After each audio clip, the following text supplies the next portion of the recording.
el planter de tercer de primària. Aquest curs ha estat el seu primer contacte amb l'ukulele i ja és el segon concert que fan.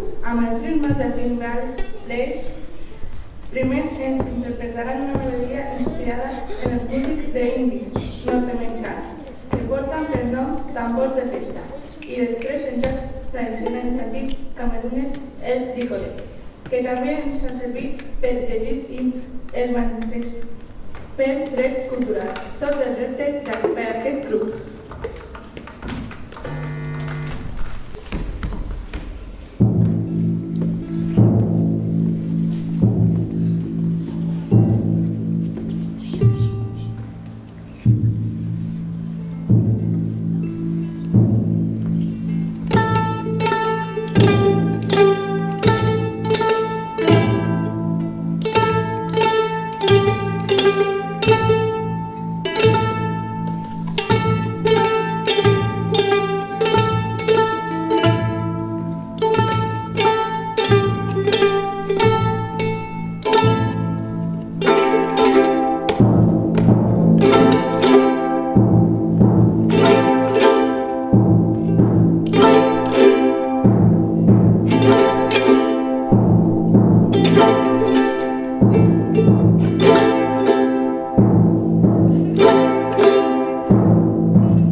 A continuació, el planter de quart de primària ens porta a retrobar-nos amb les arrels africanes, de la música popular moderna i els gèneres que en van sorgir als Estats Units.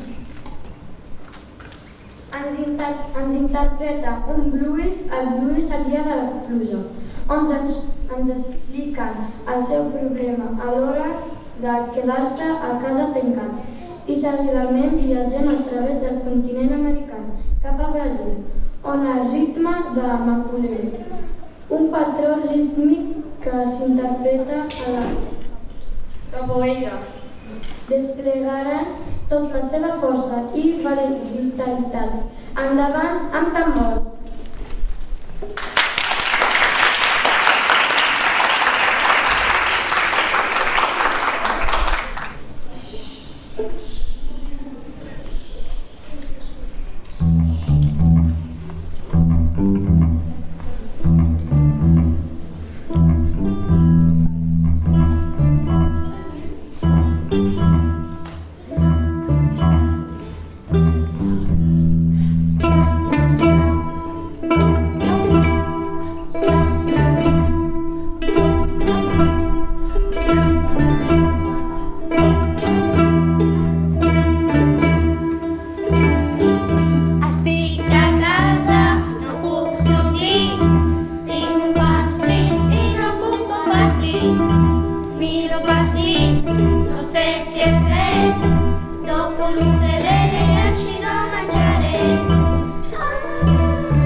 baila tambor. Baila baila tambor. Baila que belleza que baila tambor. Opa, opa, baila que belleza que baila tambor. Baila tambor. Baila que belleza que baila tambor. Opa, opa, baila que belleza que baila tambor. Baila para tambor. Baila que belleza que baila tambor.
Arribem a la recta final del nostre concert. Les noies del planter de sisè de primària ens despedim d'aquest curs, de l'escola i d'aquest projecte amb dues cançons que segur que us sonaran. En primer lloc, Eso que tú me das, del grup Jarabe de Palo, que tants i tants cops hem escoltat a les ràdios i xarxes. I finalment, DAFP, on hem traduït la cançó per cantar-la en 4 idiomes, anglès, castellà, àrab i català. Així doncs, agafem els ukeleles i us regalem aquesta interpretació.